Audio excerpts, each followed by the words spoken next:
আসসালামু আলাইকুম ওয়া রাহমাতুল্লাহি তাআলা ওয়া বারাকাতুহু ইন্নাল হামদুলিল্লাহ ওয়াসসালাতু ওয়াসসালামু আলা রাসূলিল্লাহ ওয়া বা'দ।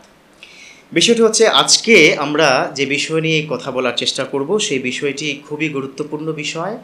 এই বিষয়ের উপরে নানা প্রশ্ন নিয়ে ইনশাআল্লাহ তাআলা অনলাইনে আমরা বিভিন্নভাবে প্রশ্ন পেয়েছি।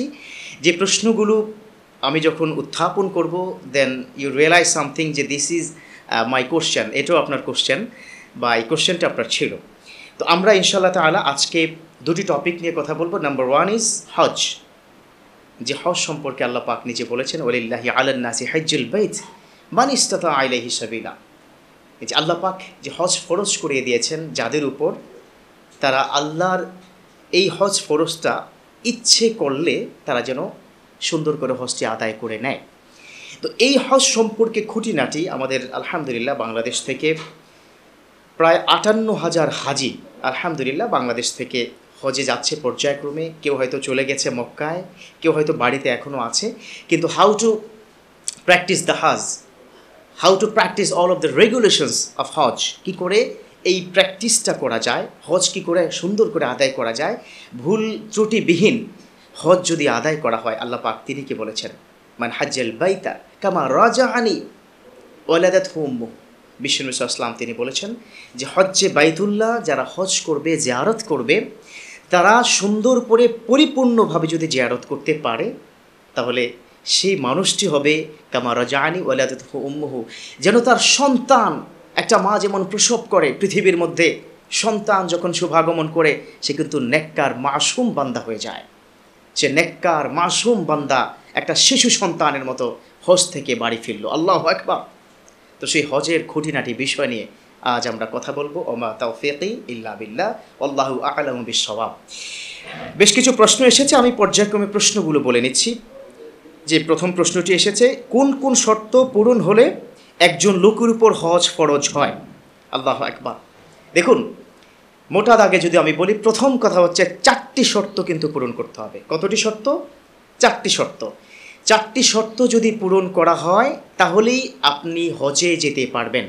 অর্থাৎ একজন মানুষ 4টি কন্ডিশনস যদি তার মধ্যে থাকে, 4টি অ্যাবিলিটি যদি তার মধ্যে থাকে, he can go to practice the pilgrim, সে তখন হজে যেতে পারবে।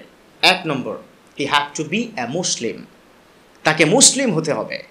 একজন মুসলমানের উপর কিন্তু হজ ফরজ, অমুসলিমের উপর কখনো হজ ফরজ হয় না, এটা মাথায় রাখতে হবে। সেকেন্ড হচ্ছে বালেগ হতে হবে। এখানে একটা বিষয়, অনেক সময় থাকে না যে খুব অল্প বয়সে তার পিতা মারা গেছে, ছোট্ট সন্তান হয়তো 7-8 বছর অথবা 10 বছর, এখনও বালেগ হয়নি, বাট সম্পদের মালিক হয়ে গেছে। মনে রাখতে হবে হজ কার উপর ফরজ? 1 নম্বর কন্ডিশন হচ্ছে সোহেবে নেসাব। প্রশ্ন হচ্ছে সোহেবে নেসাব এটা কি? সোহেবে নেসাব হচ্ছে সম্পদের মালিক, একটা নির্ধারিত সম্পদের মালিক যদি সে হয় তাহলে he can go to pilgrim, সে তখন হজে যেতে পারবে। নির্ধারিত সম্পদের মালিক কি করে হয়? সেটা হচ্ছে সকল ফোকাহায়ে ইজম, সকল আইম্মায়ে কেরাম স্পষ্ট করে কি বলে দিয়েছে যে নির্ধারিত সোহেবে নেসাব হলো 52.5 তোলা রৌপ্য অথবা 7.5 তোলা স্বর্ণ পরিমাণ সম্পদ যদি কারো থাকে তাহলেই তার উপর হজ ফরজ হয়। এবার সকল ফোকাহায়ে কেরাম তারা কি সিদ্ধান্ত নিয়েছে? 7.5 তোলা স্বর্ণর দাম কিন্তু অনেক। আমরা যদি দেখি প্রায় 5 লক্ষ টাকা, কিন্তু না, বলেছে না, 7.5 তোলা স্বর্ণ নয়, 52.5 তোলা রৌপ্যের দাম অনুযায়ী যদি হয় তাহলেই কিন্তু তার উপর হজ ফরজ হয়ে যায়। এখন প্রশ্ন, এখানে 5 লক্ষ টাকা বিহীন কিন্তু আপনি হজে যেতে পারবেন না। তাহলে কন্ডিশন হচ্ছে যার কাছে 5 লক্ষ টাকা পরিমাণ টাকা থাকবে, সমস্ত সংসারের খরচ ব্যতিরিকে, বিশেষ করে তিনি যখন হজে যাবেন এই 1.5 মাসে তার পরিবারের সকল খরচ রেখে যদি তার উদ্বৃত্ত 5 লক্ষ টাকা থাকে, সে শুধুমাত্র হজে যেতে পারবে। তাহলে ক্লিয়ার? সেটা হচ্ছে বালেগ হলেই তার প্রতি হজে যাওয়া ফরজ, নাবালেগ সম্পদ আছে হজে যাওয়া ফরজ হয় না। এবার আসুন 3 নম্বর কন্ডিশন। 3 নম্বর কন্ডিশনটা হচ্ছে একজন সুস্থ মস্তিষ্কের মানুষ হতে হবে। He have to be a real human. Those people are sense, that's very clear sense, যার সেন্সটা ক্লিয়ার থাকে, যে মানুষ কথা বললে শুনে, যে ইসলামের নীতিমালাগুলো বুঝে, যে যে পরিপূর্ণভাবে সুস্থ একজন মানুষ তার উপর হজ ফরজ, একজন পাগল, একজন অসুস্থ ব্যক্তি, সুস্থ মস্তিষ্কহীন একজন ব্যক্তি তার উপর হজ ফরজ নয়। 4 number condition, that's the most important part, you have to be that, সেটা হচ্ছে আপনাকে সম্পদের মালিক হতে হবে। কতটুকু সম্পদের মালিক একটু আগে কিন্তু আমি বলে দিয়েছি, উদ্বৃত্ত 5 লক্ষ টাকা সংসারের খরচ বাদে যদি হয় সেই টাকাটা হলেই আপনি হজে যেতে পারবেন। এবার প্রশ্ন যে তাহলে এই টাকাটা কি 1 বছর চক্রাকারে থাকতে হবে? না, থাকতে হবে না। 1 বছর চক্রাকারে এটা থাকার দরকার নেই। এটা শুধুমাত্র জাকাতের ক্ষেত্রে, মনে রাখবেন, শুধুমাত্র জাকাতের ক্ষেত্রে এই পুরো টাকাটা 1 বছর ঘূর্ণায়মান হওয়ার পর জাকাত ফরজ হয়। হজ এবং জাকাতের মধ্যে এটা কিন্তু কমন একটা ডিফারেন্স, কমন একটা পার্থক্য। তাহলে কি পেলাম? হজ টাকাটা যদি হজে যাওয়ার পূর্বে 5 লক্ষ টাকা পরিমাণ যেই টাকাটা গেলে হজ আপনার হবে, সেই টাকাটা যদি হজে যাওয়ার পূর্বে আপনার কাছে হয়ে যায় তাহলে আপনি যেতে পারবেন।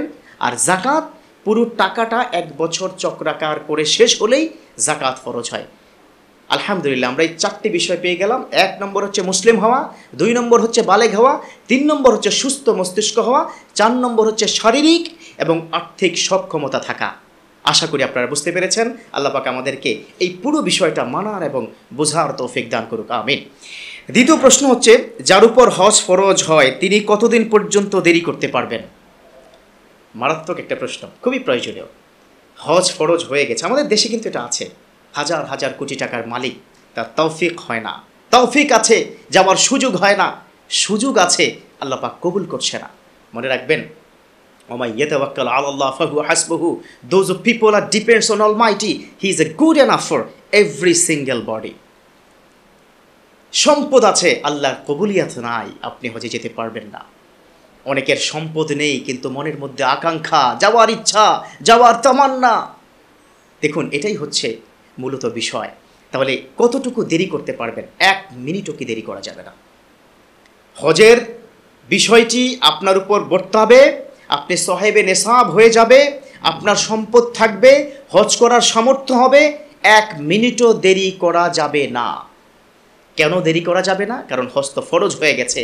আর হজ ফরজ হওয়ার পরে আপনি যদি হজটি না আদায় করেন তাহলে আল্লাহর কাছে কিন্তু প্রশ্নবিদ্ধ হয়ে যাবেন কাল কিয়ামতের ময়দানে। এই হজ আপনার প্রতি ফরজ হয়েছে, আপনি করেননি, এই কারণে আল্লাহ আপনাকে আটকে দিবে। ট্রাস্ট মি, ইসলাম কিন্তু এটাই বলছে। এবার বিষয় হচ্ছে, তাহলে তো আমি অসুবিধা নাই, যাব, সামনের বছর যাব, এই বছর পারিনি। একটা প্রশ্ন করি, হায়াত এটার মালিক কিন্তু আপনি নন। হায়াত, মাউত, রিজিক, দৌলত, all everything is owner, he is our Almighty. তিনি সব কিছুর কিন্তু মালিক। কখন আপনার ইন্তেকাল, কখন আপনার মৃত্যুর ঘণ্টা বেজে যাবে আপনি জানেন না। আল্লাহ পাক পবিত্র কোরআনে স্পষ্ট করে জানিয়ে দিয়েছেন এই মৃত্যু সম্পর্কে, ওয়ালিকুল্লি উম্মাতিন আজাল ফাইদা জা আজালুহুম লা ইস্তাখিরুনা সাআতাও ওয়া লা ইস্তাকদিমুন। প্রত্যেকটি মানুষের জন্য রয়েছে একটি নির্ধারিত টাইম ডিউরেশন, সময়টি নির্ধারণ করা হয়েছে। যখন সময় শেষ হয়ে যাবে তখন তাকে আল্লাহর কাছে ফিরে যেতে হবে। এভরি সিঙ্গেল মোমেন্ট কাউন্ট সেখানে কিন্তু হয়। আজরাইল আপনাকে 1 সেকেন্ডের জন্য সুযোগ দেবে না। whenever the time is up you have to return to Almighty। সময় শেষ হয়ে যাবে, আল্লাহর কাছে চলে যেতে হবে। অতএব খুব স্পষ্ট ক্লিয়ার বিষয়, হজ যখনই ফরজ হবে then you have to decide yourself যে আমি হজে যেতে চাই। পাসপোর্ট করে ফেলবেন, হজের জন্য ভিসা জমা দিয়ে দিবেন। তার মধ্যে যদি আপনি ইন্তেকালও করেন, খুব স্পষ্ট মনোযোগ দিয়ে শুনবেন, আপনার উপর হজ ফরজ হয়ে গেছে, পাসপোর্ট করে ফেলেছেন, ভিসার টাকা জমা দিয়েছেন, আপনি হজে যেতে পারেননি, এরকম অসংখ্য অগণিত আল্লাহর বান্দা ভাগ্যবান মানুষ কিন্তু ছিল। এখানে একটা ইনসেন্টিভ রয়েছে আপনাদের জন্য, একটা সুখবর রয়েছে। টাকা জমা দিয়েছেন, হজে যাবেন, তার আগে আপনার ইন্তেকাল হয়ে গেছে। তাহলে কি হবে? মনে রাখবেন, যিনি টাকা জমা দিয়েছে, হজে যেতে পারেনি, তার হজ আল্লাহ কিন্তু কবুল করে নিয়েছেন। আল্লাহু আকবার। মনে রাখতে হবে, আপনি 5 লক্ষ 10 লক্ষ টাকা দিয়ে হজে গেলেন, কোনো কারণে কোনো তারতিব, কোনো ওয়াজিব আপনার ছুটে গেল, সঠিকভাবে হজের নিয়মকানুনগুলো আপনি প্র্যাকটিস করতে পারলেন না, হয়তো আপনার হজ কবুল হয়নি। কিন্তু যে আল্লাহর বান্দা টাকা জমা দেওয়ার পরেও হজে যেতে পারেনি, বিশ্বনবীর স্পষ্ট কথা, মুসলিম শরীফের হাদিস, সে আল্লাহর বান্দাকে আল্লাহ পাক একটি মকবুল হজের সওয়াব দান করবেন। আল্লাহু আকবার। অতএব আমি আবারও বলছি, যখনই আপনার তৌফিক হয়ে যাবে, যখনই আপনি নিসাব পরিমাণ সম্পদের মালিক হয়ে যাবেন, হজে যাওয়ার আপনার উপর্যুপরি যে সম্পদ রয়েছে সে সম্পদকে প্রপার ইউটিলাইজ করেন। আল্লাহ পাক বলেছেন অমিম্মা রাযাকনাহুম ইউনফিকুন, আমি সম্পদ দিয়েছি সেটা তোমরা ব্যয় করো। সম্পদ আমার, ব্যয় করবে তো আমার জন্য। অতএব আল্লাহর জন্য যেন আমরা সক্ষমতা হওয়ার সাথে সাথেই আমরা যেন হজে যেতে পারি। আল্লাহ আমাদের তৌফিক দান করুক, আমিন।